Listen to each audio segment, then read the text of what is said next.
안녕하세요. 책데이트 시간입니다. 오늘 소개해드릴 책은 모든 것을 이기는 태도의 힘이라는 책입니다. 김진세의 지음 알투스에서 나온 책입니다. 좋은 태도가 모든 것을 이기고 세상을 내 편이 되게 합니다. 이 책은 좋은 태도를 위해 어떤 정서와 사고방식을 가지고 어떻게 행동해야 하는가를 자세히 알려주는 책입니다. 우리가 살아가면서 잊지 말아야 할 중요한 태도 몇 가지가 있는데요. 그중 하나가 바로 공감입니다. 공감이란 다른 사람의 감정이나 사고를 자신의 것처럼 느끼고 내재화하는 심리적 과정을 말합니다. 공감의 태도는 비단 정신과 의사나 대통령에게만 중요한 것이 아닙니다. 관계를 맺지 않고는 살 수 없는 모든 사람들에게 필요합니다. 공감의 태도를 갖기 위해서는 우선 상대의 표현에 관심을 갖고 집중해야 합니다. 표현은 흔히 말이나 글과 같은 언어적 표현이 될 수도 있고 비언어적 표현인 표정이나 몸짓이 될 수도 있습니다. 그저 관심을 갖고 집중만 잘해도 상대방은 당신이 자신에게 공감한다고 느끼게 됩니다. 그렇게 다양한 감정들과 마주하고 이해하려는 노력을 하다 보면 자신도 모르게 공감의 태도를 갖게 될 것입니다. 우리의 열정을 갉아먹는 것은 게으름과 집착입니다. 열정은 어떤 어려움이 닥쳐도 포기하지 않고 끝까지 해내게 합니다. 제 아무리 간절한 희망과 거창한 목표가 있다 하더라도 열정이 없다면 그 힘든 과정을 모두 감당해내기란 쉽지 않습니다. 즉, 성공적인 끝맺음을 위해서는 반드시 열정의 태도가 기반되어야 합니다. 그렇다면 열정의 온도를 떨어뜨리는 것은 무엇일까요? 바로 게으름과 집착입니다. 요즘은 오히려 게으름이 건강과 행복에 더 도움이 된다고 합니다. 경쟁과 속도를 최고의 가치로 여기는 현대 사회에서 게으름은 엄마의 품과도 같습니다. 하지만 게으름을 즐기는 것과 게으른 태도는 별개의 문제입니다. 게으름을 즐기기 위해서는 역설적으로 경쟁과 속도의 틈바구니에 빠졌던 경험이 있어야 합니다.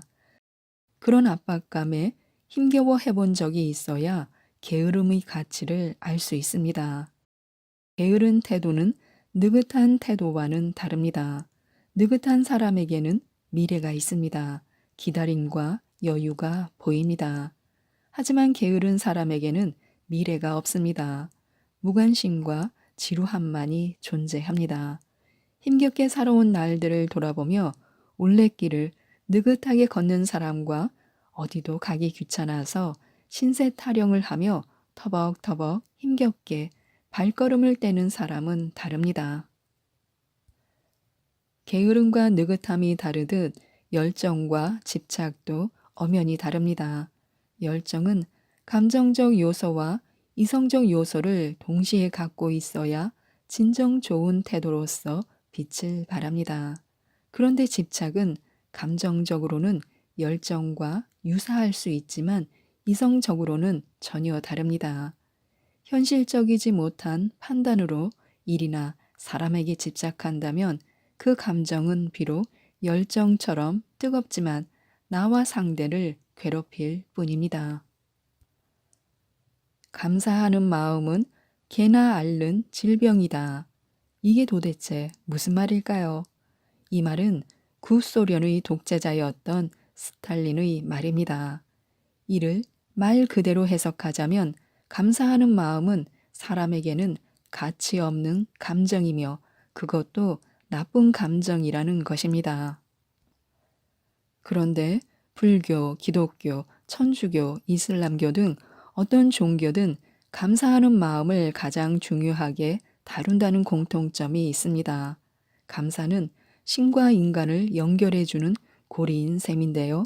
그렇다면 스탈린이 감사에 대해 부정적인 의견을 피력한 이유는 결국 인민이 진정으로 행복해지면 독재자의 입지가 좁아지기 때문은 아닐까 싶습니다. 감사는 타인에게 도움을 받고 느끼는 긍정적인 감정입니다. 기부나 봉사와 같이 남에게 도움을 주는 마음도 좋은 태도 중 하나지만 받은 도움에 대한 감사의 감정 역시 그에 못지않게 좋은 태도이자 행복한 삶을 위한 근간이 됩니다. 자신이 가진 것, 지금 누리고 있는 수많은 것들, 내 곁을 지키는 소중한 사람들, 어찌 보면 평범하고 사소한 그 모든 것에 감사할 때 비로소 우리는 행복을 실감할 수 있습니다. 자신을 낮추면 더 높아지는 것을 아는 사람이 있습니다. 바로 겸손한 사람인데요. 겸손의 태도는 스스로를 높이는 방법입니다. 시작은 남을 높이고 자신을 낮추는 것이지만 끝에는 한없이 성장하는 자신을 볼 수 있습니다. 높여준 남보다 자신이 더 높이 올라갈 수 있는 것이 겸손의 태도가 주는 선물입니다. 겸손은 열린 사고를 할 수 있게 합니다. 사람은 자신보다 학식이나 지위가 높은 사람에게는 무언가 가르침을 얻으려고 하지 주지는 않습니다. 물의 흐름과 같이 지혜는 높은 곳에서 낮은 곳으로 흐른다고만 생각합니다. 하지만 생각을 겸손하게 하다 보면 세상 모든 지혜와 이치가 내 머릿속으로 차곡차곡 쌓이게 됩니다.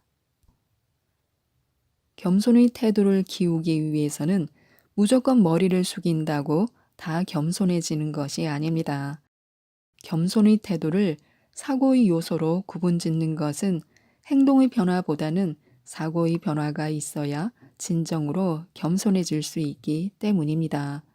겸손한 태도의 특징을 잘 알고 그것에 맞는 노력을 기울이면 보다 쉽게 겸손의 미덕을 갖춘 사람이 될 수 있습니다. 배려는 타인을 도와주거나 보살펴 주려는 마음입니다. 그런데 남을 도와주거나 보살펴 줄 생각을 한다는 것이 쉽지만은 않습니다. 우선 타인에 대한 관심이 있어야 합니다. 관심이 없다면 배려도 무용지물입니다. 그래서 관심과 배려는 짝꿍입니다. 관심은 배려의 시작입니다. 관심은 그저 호기심이기도 하지만 그 상대에게 내가 갖고 있는 시간과 에너지를 쏟겠다는 의지의 표현입니다. 그리고 실질적으로 시간과 에너지를 쏟는다면 바로 배려가 되는 것입니다. 관심의 표현이 배려가 되는 것입니다. 관심이 없는 사람에게는 시간을 나눌 리도 에너지를 쏟을 리도 없습니다. 물론 관심만으로 모두 배려가 되지는 않습니다. 배려의 중심은 어디까지나 자신에게 있습니다. 스스로 즐길 수 있는 일이어야 지속적으로 할 수 있습니다. 즐거움 없는 희생뿐이라면 진정한 배려가 아닙니다. 그럼 어떻게 하면 배려의 태도를 만들 수 있을까요? 배려의 태도를 이루는 세 가지 요소를 알면 됩니다. 첫 번째는 관심입니다. 호기심과는 조금 다른데요. 내가 좋아하는 것을 선택해서 집중하는 것입니다. 이 배려 속 관심에는 반드시 수고가 따릅니다. 두 번째는 공감입니다. 공감하지 못하는 배려는 영혼 없는 친절 혹은 동정일 뿐입니다. 상대에게 상처만 주게 됩니다. 상대에게 진정성을 인정받는 배려는 공감이 전제되어야 합니다. 세 번째는 희생입니다. 다만 타인의 인정을 받기 위한 희생을 해서는 안 됩니다. 배려하는 주체 역시 즐거움을 느껴야만 진정한 배려가 되는 것입니다. 배려의 태도는 기쁨입니다. 나의 배려를 받은 사람이 기뻐하는 모습을 보면서 나 역시 기쁨을 느끼는 상호 피드백의 과정이 있어야 삶의 태도로 자리 잡을 수 있습니다.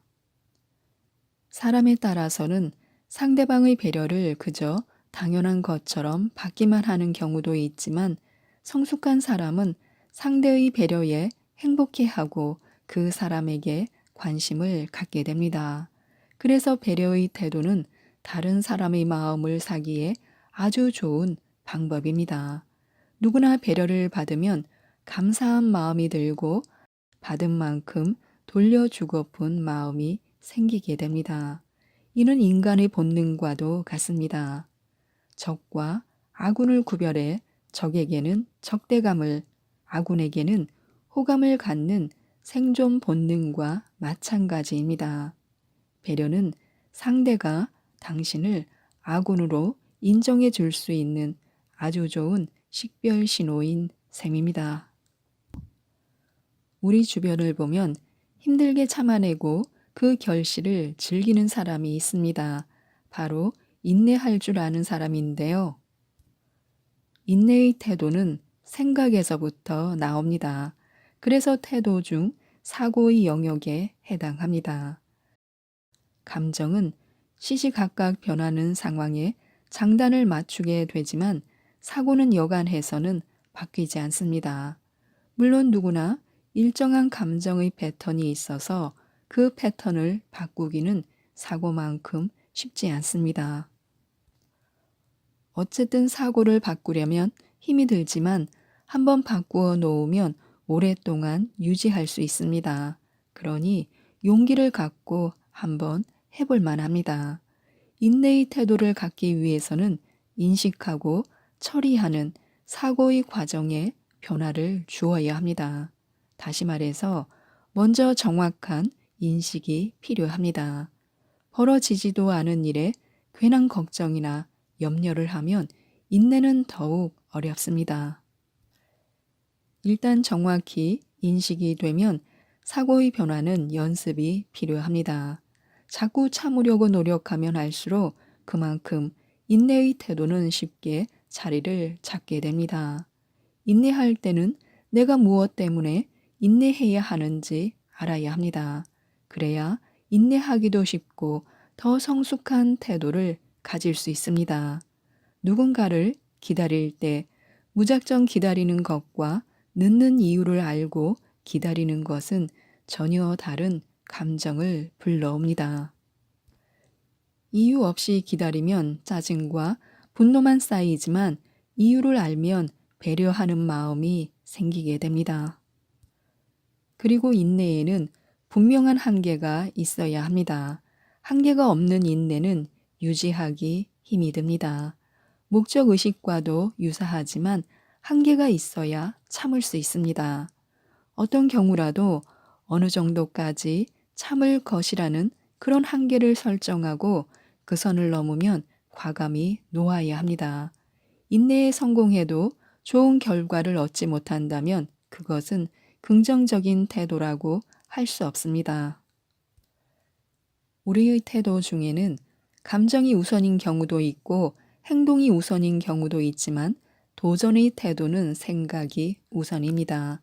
물론 용기라는 감정이 필요하고 실행을 해야 도전이 이루어지지만 무엇보다 상황을 판단하고 인식하는 능력이 중요합니다.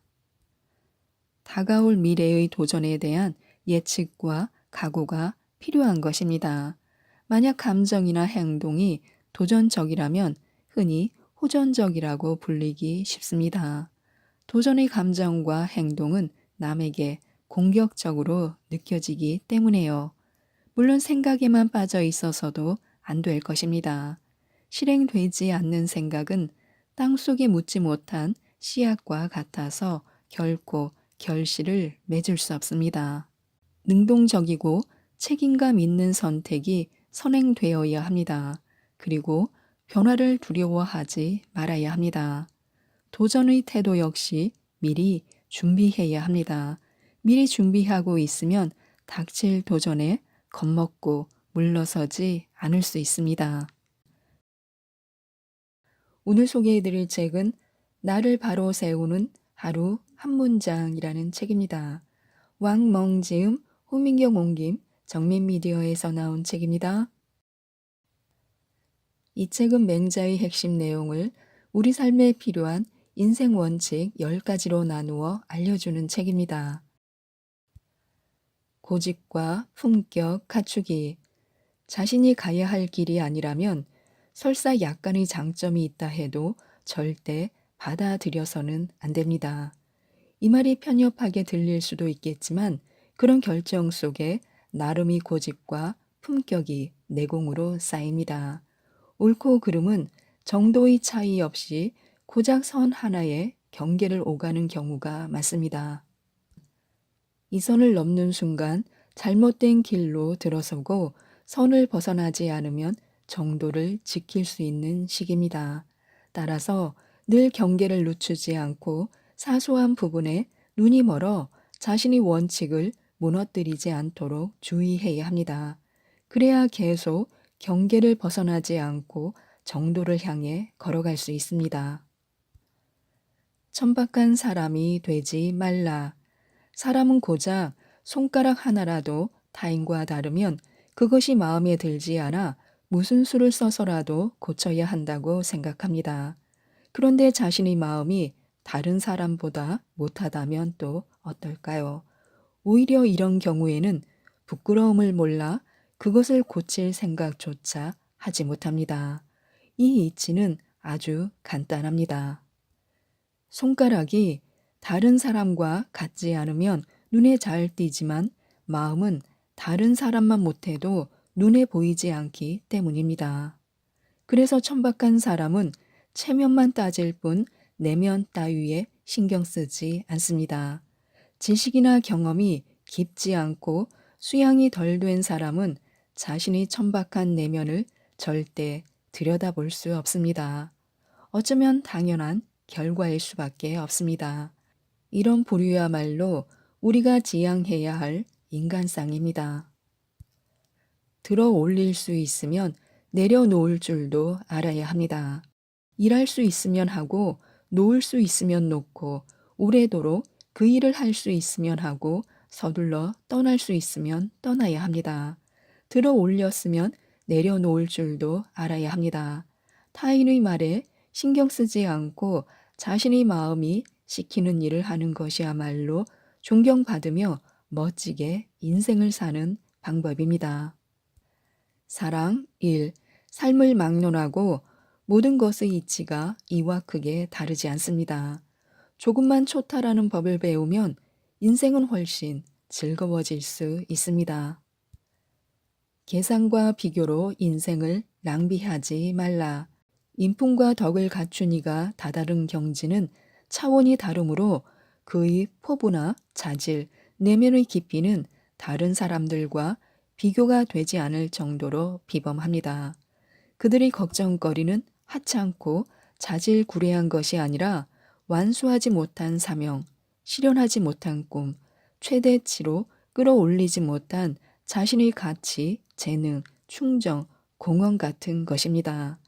그들은 한때의 영예와 치욕, 이해와 득실을 돌아볼 때조차도 과실이 자기에게 있다고 생각할지언정 절대 남과 하늘을 원망하지 않습니다. 매일 불안에 떨며 사소한 것에 연연하고 계산과 비교를 반복하며 사는 사람은 결코 크게 될 수 없습니다. 모든 일의 자초지종을 파악해야 합니다. 분명 무언가를 했지만 무엇을 했는지 모르고 익숙해졌지만 무엇에 익숙해졌고 왜 익숙해졌는지 깨닫지 못하고 사는 내내 정해진 이치에 따라 움직였을 뿐 그것이 어떤 이치인지 모릅니다. 이것은 대다수 사람이 겪는 상황이기도 합니다. 사실 사회 속에서 어떤 일을 하다 보면 일정한 가치 판단, 규칙, 관습에 따라 움직일 수밖에 없습니다. 문제는 대부분의 사람이 오랫동안 사회적 실천을 통해 인정된 것을 따르기만 할 뿐 그 속에 담긴 경위는 묻지도 따지지도 않는다는 데 있습니다. 이렇게 되면 삶이 수동적일 뿐더러 어리석어집니다. 큰 뜻을 세운 사람이라면 이런 상황을 반드시 피해야 합니다. 새로운 변화를 추구하며 시대와 함께 나아가라. 옛말에 궁하면 변하고 변하면 통하고 통하면 지속된다라고 했습니다. 새로운 삶을 살기 위해서는 시대의 흐름과 더불어 나날이 새롭게 변화할 줄 알아야 합니다. 마음속에 한 가지 기준만 고수하고 변화를 허용하지 않는다면 새로운 변화를 추구하며 발전할 수 없습니다. 우리는 끊임없이 변화를 모색하며 시대와 더불어 발전해 가야 합니다. 객관적 조건이 다르다는 것을 받아들이고 유연한 관점으로 문제를 바라볼 때 고집과 정체에서 벗어날 수 있습니다. 노력의 방향을 제대로 잡아라. 연목구어는 나무에 올라가 물고기를 구한다는 성어로 방향이나 방법이 맞지 않아 목적한 바를 이룰 수 없다는 것을 의미합니다. 나무에 올라 물고기를 잡으려 한다면 당연히 그 뜻을 이룰 수 없겠지만 다른 재앙을 초래하지는 않습니다.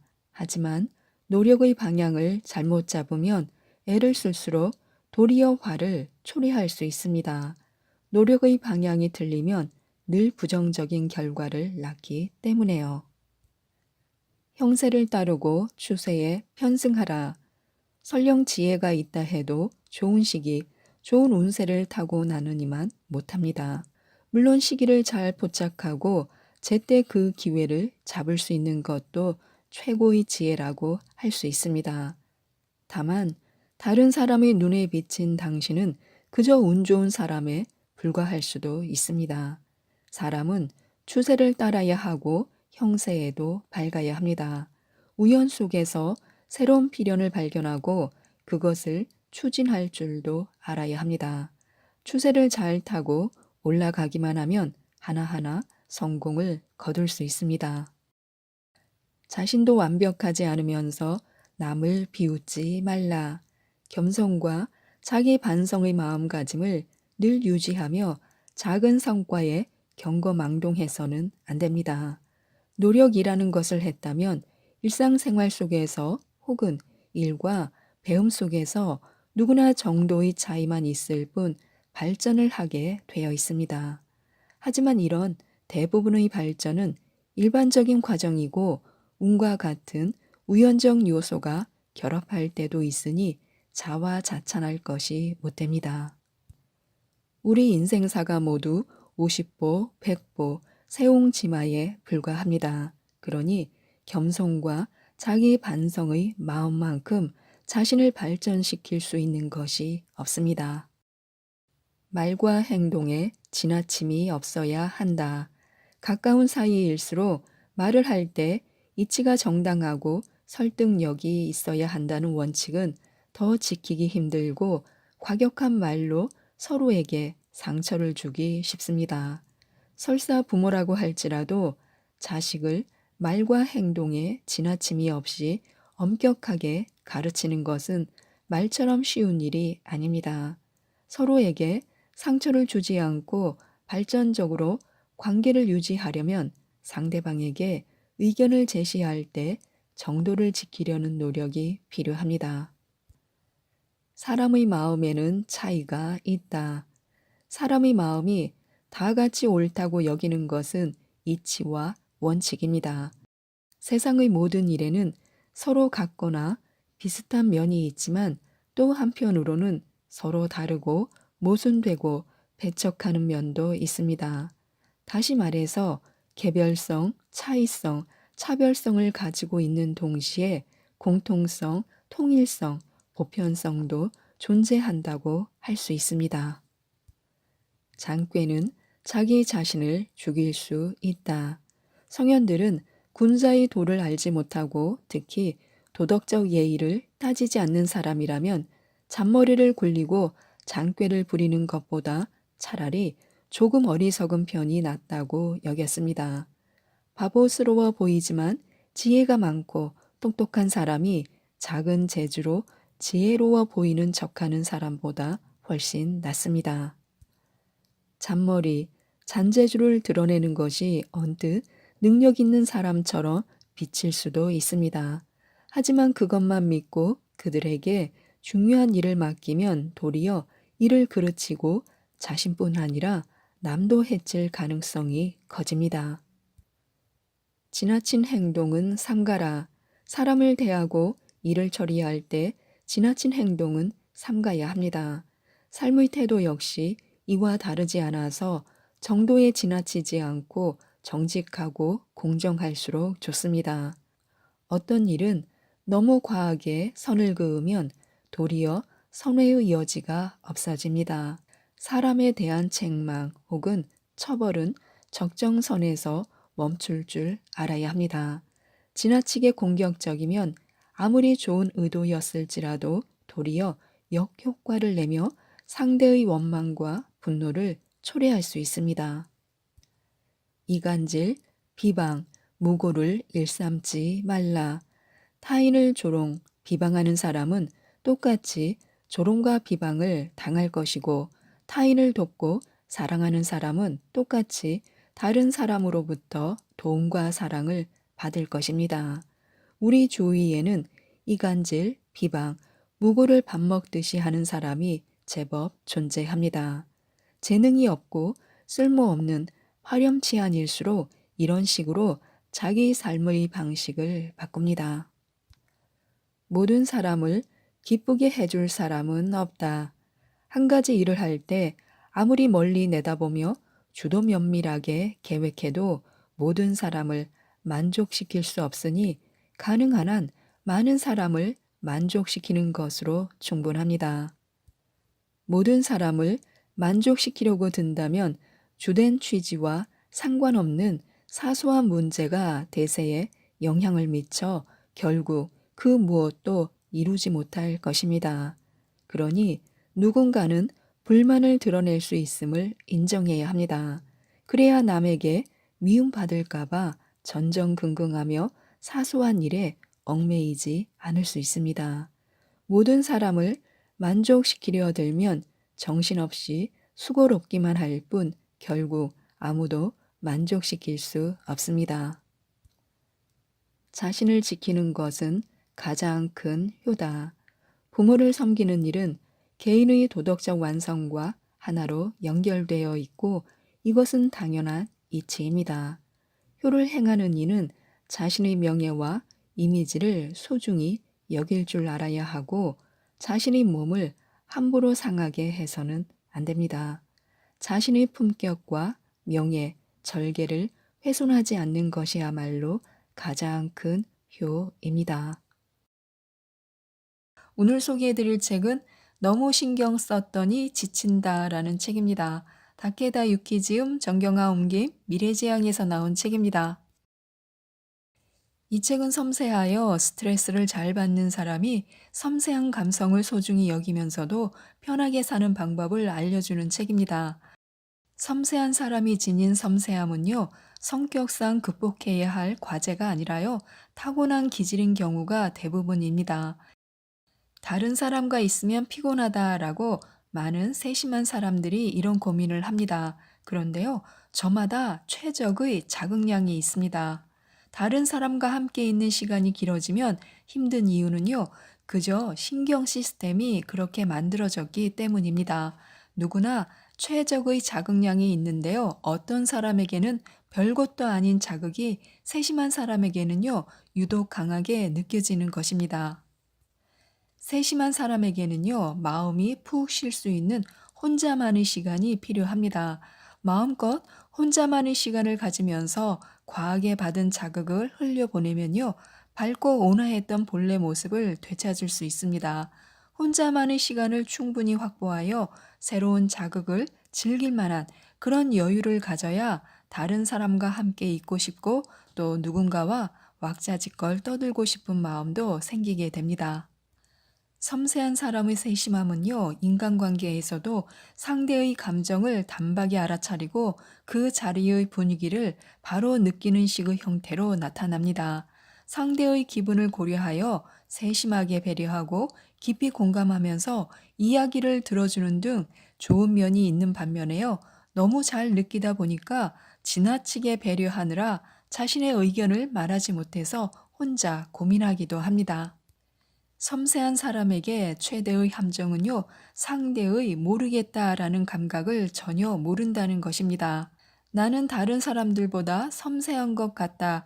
이렇게 어렴풋이는 알아차려도 자신에게는 당연하게 느껴지는 감각이 상대에게는 없다는 걸 거의 실감하지 못합니다. 이럴 때는요, 감각이 다르다는 것만 알아도 편해집니다. 섬세하지 않은 사람에게도 섬세한 감각이 전혀 없는 것은 아닙니다. 단지 섬세한 사람은 특히 느끼는 힘이 강하여 상대도 자신과 똑같이 느끼고 있을 거야 라고 믿었다가 섬세하지 않은 사람을 만나면 그 믿음이 깨지면서 상처를 받게 되는 것입니다. 잘못된 행동을 한 사람은 아무도 없는데요. 그러면 어떻게 하면 섬세한 사람들이 공감할 수 있는 상대, 함께 있으면 힘이 나고 꾸미지 않은 자연스럽고 편안한 모습으로 지낼 수 있는 상대와 만날 수 있을까요? 인간관계는요, 겉으로 드러나는 자신과 잘 맞는 사람이 주변에 모인다는 아주 단순한 구조로 되어 있습니다. 인간관계의 기본 구조 하에서 섬세한 사람은요, 진정한 자신을 드러내야 합니다. 드러낼수록 자신에게 맞는 사람이 모여서 마음이 편안해집니다. 여태까지 강하게 자신을 억누르고 상대를 우선해온 사람이 자신의 의견을 말하기 시작하면요, 인간관계에 변화가 일어납니다. 감정을 얼굴에 드러내거나 의견을 말하거나 때로는 친구가 부를 때 거절함으로써 부르면 거절하지 않는 자신, 또 무엇이든 부탁하면 들어주는 자신을 좋아하던 사람이 떠나갑니다. 사람이 떠남으로써 일시적으로 고독을 느낄지도 모릅니다. 하지만 자신이 느끼는 감정을 솔직하게 얼굴에 드러내면서 하고 싶은 걸 하며 지내는 동안에 반드시 너가 좋아, 너도 멋지네 라고 말해주는 사람과 만날 수 있을 것입니다. 진정한 자신을 드러내면 이렇듯 인간관계의 변화가 일어나면서 느긋하고 꾸미지 않은 자연스러운 모습으로 지낼 수 있는 관계가 늘어나게 됩니다. 나라면 좀 더 조심해서 말할 텐데 왜 그렇게 남의 사생활에 함부로 참견하는 걸까? 쓰레기를 아무데나 버리는 사람을 보면 믿을 수가 없어. 주변 사람의 언행을 보고 배려가 없다. 어떻게 그런 행동을 할 수 있지라고 생각할 수도 있습니다. 상대의 표정과 말의 뉘앙스를 감지하거나 배려하는 것이 아주 당연한 섬세한 사람이 보기에는요, 주변 사람들은 배려가 결여된 것처럼 보입니다. 가치관과 사고방식은 저마다 다르다고 말하지만요, 섬세한 사람들은요, 그 전에 가치관과 사고방식의 토대가 되는 감각 자체의 차이에 직면하게 됩니다. 배려가 없다라는 것은요, 못됐다라는 뜻이 아닙니다. 섬세한 친구는 대화 상대에게 아주 자연스럽게 배려를 할 수 있는 사람들입니다. 그래서 배려하지 못하는 상대와 만났을 때 왜 저렇게 나대는 거지? 라고 화를 내거나 나라면 저렇게 하지 않을 텐데 어쩌면 나를 싫어하나? 라고 애태우다가 상대의 행동에 마음이 이리저리 휘둘리게 됩니다. 하지만 세상을 돌아보면요, 섬세한 사람의 아주 자연스럽게 배려하는 행위야말로 아무나 하기 힘든 고난도의 기술입니다. 배려하는 것이 서툰 상대에게 배려해 주지 않다니 어쩜 저런 사람이 있을까라고 분노하는 건 상대편의 입장에서 보자면 어이가 없는 행동일 수가 있습니다. 왜 이렇게 안하무인으로 행동하는 걸까? 왜 이런 짓을 하는 걸까? 그런 생각이 들면 왜? 라고 생각하기 전에 상대가 애초에 그걸 할 수 있는 사람인가 라는 관점에서 상대를 관찰하는 자세가 필요합니다. 그렇구나. 배려가 서툰 사람이구나. 이쪽의 상황을 아예 알아차리지를 못하는구나. 라고 알게 되면 상대의 행동에 휘둘리지 않고 편하게 지낼 수 있게 됩니다. 특히 마음의 깊이에는 개인차가 있다는 것을 기억해야 합니다. 아무리 설명해도 내 말을 이해해 주지 않아요. 말은 주고받지만 표면적으로만 받아들일 뿐 어딘가 어긋난 느낌이에요. 섬세한 사람이 느끼는 답답함은 내 말이 전혀 통하지 않아서 생기는 위화감 같은 것입니다. 말이 통하지 않는다.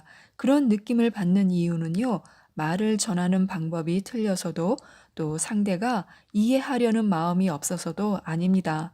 그저 마음의 깊이가 달라서인지도 모릅니다. 얼마나 깊게 생각하느냐, 상대의 마음을 얼마나 깊이 헤아릴 수 있느냐라는 마음의 깊이에는 개인차가 있습니다. 세상에는 애초에 깊이 생각하지 않는 사람, 상대의 이야기를 깊게 듣는 감각이 없는 사람이 있습니다. 깊이가 없음은 우열이 아니라 키가 크고 작은 것과 마찬가지로 성질이라고 생각해야 합니다. 섬세한 사람은 상대적으로 속이 깊은 편인데요. 같은 깊이로 대화를 나눌 수 있는 사람이 없다는 것은 자기가 한 말이 그대로 받아들여지지 않는다는 뜻입니다.